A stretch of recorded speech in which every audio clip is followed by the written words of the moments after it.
What is happening, Magnus sites? So I'm hearing that this man done went off.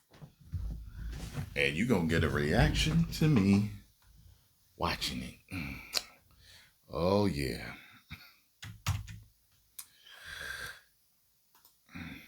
He's making waves. And cruel conditions and policies are not accidental. Mr. Holman, during your time as acting ICE director, deterrence was the order of the day for you. The memo bears that out. Exactly what you planned for. The Trump administration claimed they had no choice but to rip children from their parents because they were criminally prosecuting the parents pursuant to zero tolerance policy. Again, and policies that the administration created and that you, Mr. Holman, accepted, enforced, and championed, as we've seen. Well, we saw in the meeting that he had yesterday when he was talking to AOC, like it's nothing different than what happens when someone gets arrested for doing something illegal at any point and they have their child with them. You get arrested, you and your child are separated. I think they're playing to the whole sympathy thing. Oh, it's a family being separated. Like, this is normal. This is what happens. Now, if you guys want to change that to where anytime anybody gets a DUI, like he said, and they have their child with them, they keep them together, then change that. But until then, it's business as usual. Let me remind everyone that the Trump administration tried to ban asylum seeking and started the process of metering, which then prevents people from coming through legal ports of entry. That exacerbated the crisis. People are desperate. I don't know what metering is. I'll have to take a look at that. Desperately waiting months just to get in line and be granted the inalienable rights to due process. Mr. Holman, you have said that most immigrants are, quote, not criminals other than the criminal act that they do when they enter the country illegally.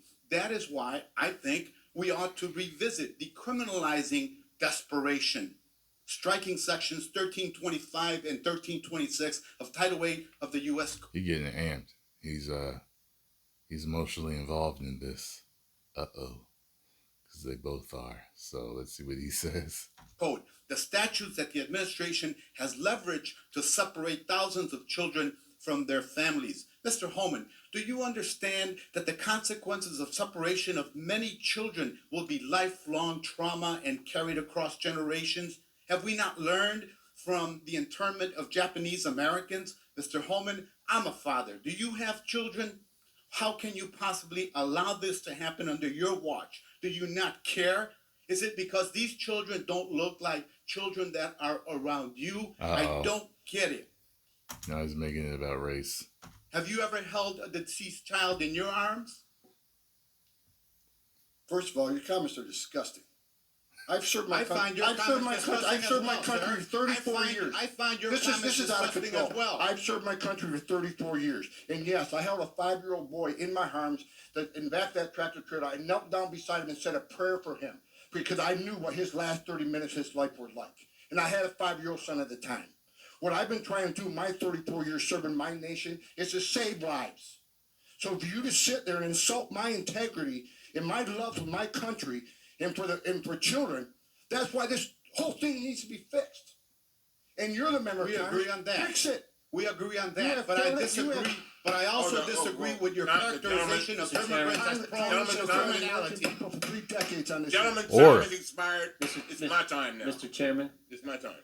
But the gentleman ripped off about 7 different questions designed to go at the character of Mr. Holman, and Mr. Holman should be given a chance to respond.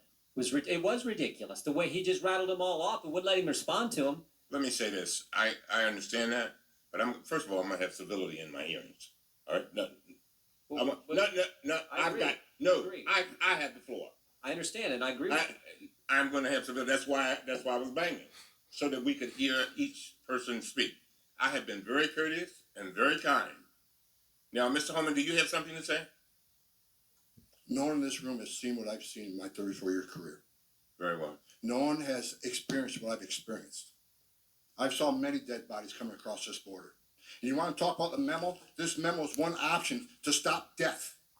Not just about enforcing the law, stop death. If you want to legalize illegal immigration, good luck with that, because it's going to get a hell of a lot worse on that border. If you say, okay, from now on, there'll be no consequence, no deterrence. It's not illegal to come to this country illegally. More families will come. 31% women will be raped. More children will die.